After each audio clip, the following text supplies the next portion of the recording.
तो हाँ जाओ। नारायण कथा तो हम लोग शाम को सुनने और क्या हो गया, बारिश तगड़ा आ गया।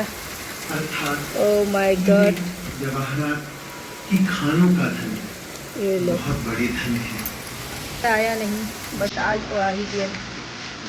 हम लोग नहाने के बाद घर घर भी हल्का सा आ जाए और छोड़ दे तो अच्छा बात है। भगवान की जय।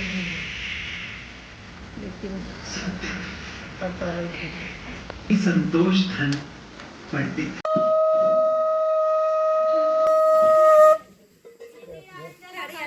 तो फ्रेंड्स अभी सत्यनारायण कथा सुनने के लिए तो फ्रेंड्स देखिए, बारिश आने का वजह से घर का अंदर कंजस्टेड में करना पड़ा, तो हम लोग सब रेडी हो गए हैं और घर का अंदर कर रहे हैं हॉल में।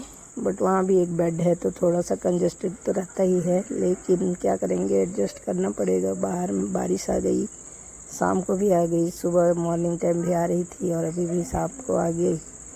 तो और जो भी बोली थी तो बैकग्राउंड में बहुत सारा साउंड था, तो अभी मेरे को एडिट करना पड़ रहा है।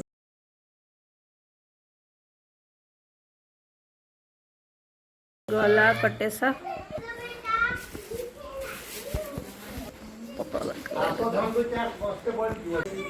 श्री विष्णु श्री विष्णु श्री विष्णु श्री विष्णु विष्णु विष्णु शुक्लं परं धरं विष्णु शशिवर्णं चतुर्भुजं प्रसन्नं वदते नित्यं सर्वकार्येषु सर्वदा शुचे सकलकल्याणं भाजनं तत्र जायते पुरुषोत्तमं जगुद्गं शरणं हरि शंख चक्र गदा पाणि द्वारकनिलाचकं गोविन्दं पुनरीकाक्ष रक्षमा शरणागताः रक्षमा शरणागताः विष्णुः प्रोज्येष्ठायां पुण्यायां पुण्यं तिथोः ज्येष्ठमासे शुक्लपक्षे दिन शनिवार वासरे चतुर्दशी प्रांत पूर्णिमाः विशाखा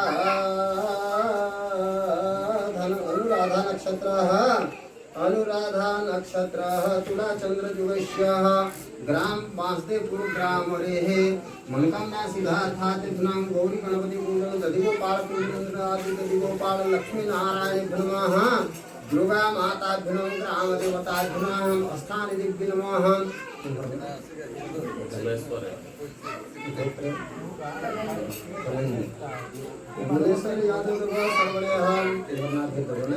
धर्मपत्नीनं सहितेषं कन्यागोत्रेष्यः यजमानस्यः धनजनगोलक्ष्मी तावते अर्थात् दिनं गौरी गणपति पूजनं दधिगोपाल पूजनं राज्य दधिगोपाल लक्ष्मी नारायण धनं सत्यनारायण देवताभ्यां पूजा कर्माणि शंकर काले गुरुभ्यः श्री शुभमस्तु। शिवत्रायणं भरवासितं हे शिवपति पार्वती पति त्रायणं भवसागरं नागेन्द्रियाय त्रिलोचनाय भास्कराय महेश्वराय निकेशुदाय दिगंबराय तस्मै सकराय नमः शिवाय यज्ञस्वरूपाय जटाधराय पिनिकाहस्ता सनातनाय दिव्याय देवाः ध्याये नित्यं महेश समरगतं निभं चारुचन्द्रावतं रत्नाकल्पोज्ज्वलकवराहस्तं मुक्लभयहरणं पञ्चवक्त्रं त्रिनेत्रं त्रिदलं त्रिगुणाकारं त्रिनेत्रं चातिनन्तरं त्रिजन्मं पापं संहारं लीलपत्रं प्रणयति नमः शिवाय नमो नमः।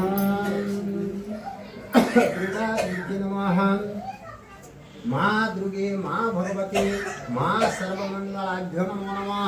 श्रीखंडनम चंदनम दिव्यम गंधार्व सुमनोहरम विलेपनम श्रेष्ठम चंदनम प्रतिगृहीतम दुर्गा माताभ्यो नमो नमः।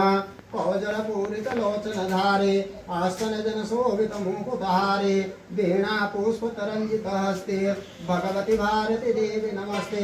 जय जयपाणि दूरितनाशिनी जय जय जय माँ विद्यादायिनी नमस्ते नमस्ते माता भगवती भारती वेदवती दयामही परिधिय पदछाया ज्ञानदिय श्रीकृष्ण महिमा जन्मकालकोटि महिम सेवका नाहि विद्यावधे माता तुम्हारा बालका दीवान से श्री चरण करुषिधान नमस्ते नमस्ते माता भगवती भारती देव नमस्ते दुर्गा माताभ्यो नमो नमः।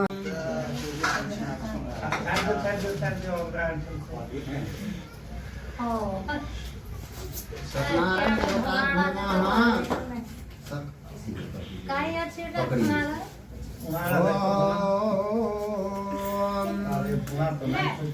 पानी छिड़क दिए थे उसमें। वष्टवे अग्नि जो बताए गुना आसन बताया वष्टवे अग्नि जो बताए गुना गंधम चंदनम अबीरम गुलालम कुंकुमम पुष्पमाल्यम श्यामलत्यामि अग्नि जो बताए ए हर्षो जब बेटा धुना को दिखा दो। लीलावती ने परिवार और बंधुओं सहित श्री सत्यनारायण भगवान का पूजन किया और वर मांगा कि मेरे पति वर्तमान शीघ्र ही आ जावे। साथ ही प्रार्थना की कि हम सबका अपराध क्षमा करो। सत्यनारायण भगवान इस व्रत से संतुष्ट हो गए और राजा चंद्रकेतु को स्वप्न में दर्शन देकर कहा, हे राजन, दोनों वैश्यों को प्रातः ही छोड़ दो और उनका सब धन जो तुमने ग्रहण किया है दे दो, नहीं तो मैं तेरा धन राजपुत्र आदि सब नष्ट कर दूंगा। राजा से ऐसे वचन कहकर भगवान अंतर ध्यान हो गए। प्रातःकाल राजा चंद्रकेतु ने सभा में अपना स्वप्न सुनाया। फिर दोनों वहीं पुत्र को वैद्य से मुक्त कर सभा में बुलाया। दोनों ने आते ही राजा को नमस्कार किया। राजा मीठे वचनों से बोला, हे महानुभाव, भाग्यवान, ऐसा कठिन दुख प्राप्त हुआ है, अब तुम्हें कोई भय नहीं। ऐसा कहकर राजा ने उनको नए नए वस्त्राभूषण पहनाए तथा उनका जितना धन दिया था उससे दुना धन देकर आदर से विदा किया। दोनों वैसे अपने घर को चल दिए। इति श्री सत्यनारायण व्रत कथा तृतीय अध्याय सत्यनारायण स्वामी जी।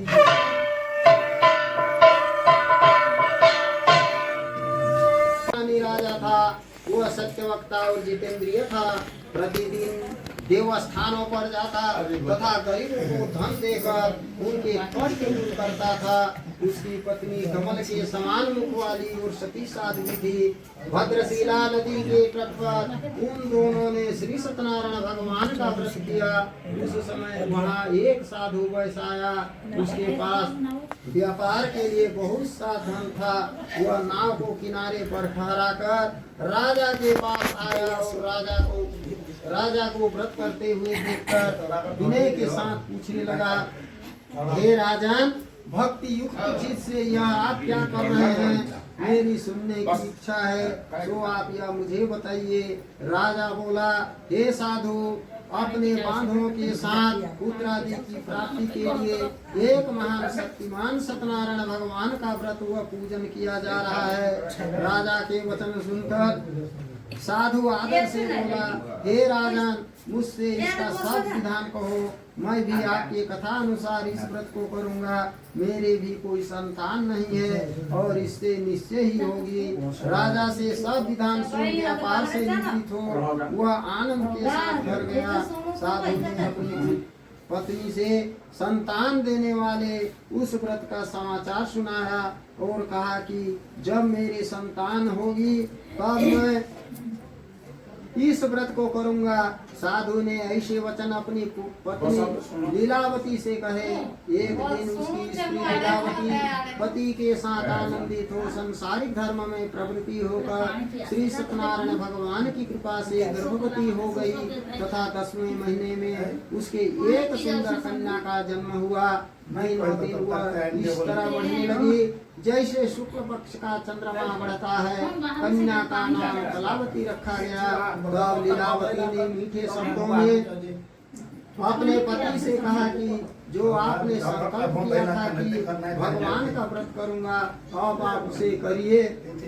साधु बोला, हे प्रिय, इसके विवाह पर करूंगा। इस प्रकार अपनी पत्नी को आश्वासन दे वह नगर को गया। कलावती पितृगृह में वृद्ध को प्राप्त हो गई। साधु ने जब नगर में सखियों के साथ अपनी पुत्री को देखा तो तुरंत ही दूत को बुलाकर कहा कि पुत्री के वास्ते कोई स्वर्ग वर देख कर लाओ। साधु की आज्ञा पाकर दूत कंचन नगर पहुंचा और वहां पर खोज कर और देखभाल करके लड़की के लिए स्वर्गवलित पुत्र को ले आया। उस स्वर्ग लड़के को देखकर साधु ने अपने बंधु बांधों सहित प्रसन्नचित अपनी पुत्री का विवाह उसके साथ कर दिया। किंतु दुर्भाग्य से विवाह के समय भी उस व्रत को करना भूल गया। तब श्री भगवान क्रोधित हो गए और श्राप दिया कि तुम्हें दारुण दुख प्राप्त होगा। अपने कार्य में कुशल साधु बनिया जामाता सहित नाव को लेकर व्यापार करने के लिए समुद्र के समीप स्थित रत्नसापुर नगर में गया और वहां दोनों ससुर जमायु चंद्रकेतु राजा चंद्रकेतु राजा के उस नगर में व्यापार करने लगे। एक दिन भगवान सत्यनारायण की माया से प्रेरित कोई चोर राजा का धन चुरा कर भागा जा रहा था, किंतु राजा के दूतों को आता देखकर चोर ने घबरा कर भागते हुए राजा के धन को वही नाव में चुपचाप रख दिया जहाँ वो ससुर जमाई ठहरे हुए थे। जब दूतों ने उस साधु वैश्य के पास राजा के धन को देखा तो दोनों को बांध कर ले गए और प्रसन्नता से दौड़ते हुए राजा के समीप जाकर बोले, यह तो चोर हम पकड़ कर लाए हैं, देख कर आज्ञा दें। तब राजा की आज्ञा से उनको कठिन कारावास में डाल दिया गया तथा उनका धन भी छीन लिया।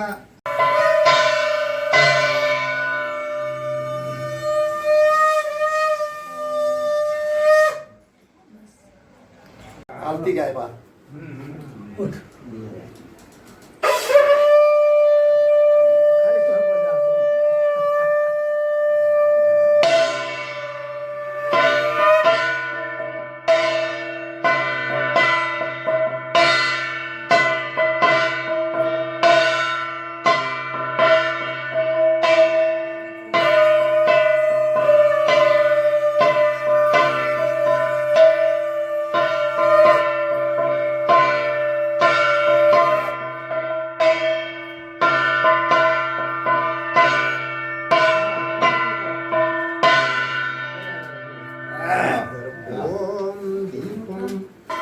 ज्योति परम ब्रह्म दीप ज्योति धन दीपायन प्रतिगृहीतं लक्ष्मीनारायणं सत्यनारायण देवताभ्यां सर्वदेवा देवीभ्यो नमो नमः।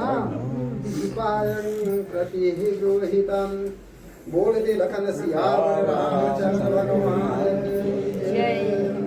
ओम जय जगदीश स्वामी जय जगदीश भक्त जनों के संकट दास जनों के संकट क्षण में दूर करे।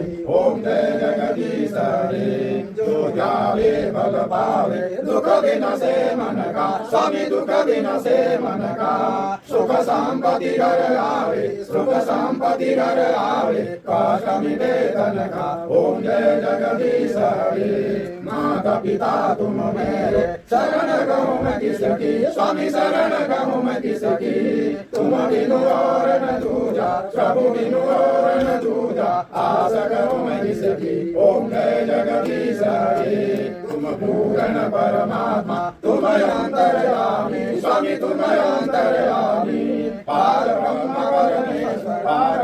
परमेश्वर तुम सबके स्वामी। ओम जय जगदीश हरे तुम हो एक गोचर सबके प्राणपति स्वामी सबके प्राणपति किस विधि मिलो दया में किस विधि मिलो दया मैं कुमति। ओम जय जगदीश हरे दीन बंधु हरता तुम रक्षक मेरे स्वामी तुम ठाकुर मेरे अपने हाथ बढ़ाओ अपना हाथ बढ़ाओ द्वार बढ़ा तेरे। ओम जय जगदीश हरे विषय विकार मिटाओ पाप हरो देवा स्वामी पाप हरो देवा श्रद्धा भक्ति बढ़ाओ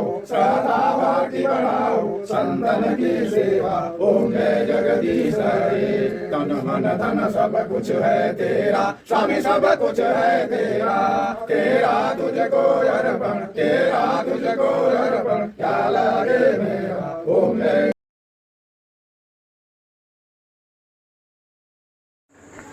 तो फ्रेंड्स यही है जो जल्दी जल्दी ख़त्म कर दे रहे हैं। तो आज का ब्लॉग कैसा लगा आप लोग प्लीज़ कमेंट करके बताइए। बहुत सारा था जो डाल नहीं सकी तो सॉरी फ्रेंड्स। और इसी तरह देखते रहिए प्यार देते रहिए प्लीज़ कमेंट करिएगा। तो सत्यनारायण कथा अभी समाप्त होता है तो तब तक के लिए जय जगन्नाथ राधे राधे जय सिया राम। नेक्स्ट ब्लॉग में मिलते हैं और अच्छी तरह से बनाएंगे। और पोर्ट ब्लेयर से यहाँ हम लोग छत्तीसगढ़ कैसा आए उसका भी एक ब्लॉग आएगा बहुत जल्द ही। बस रिकॉर्ड तो है बट एडिट करना बाकी है। तो फ्रेंड्स एंजॉय करिए। टाटा बाय बाय मिलते हैं नेक्स्ट ब्लॉग में।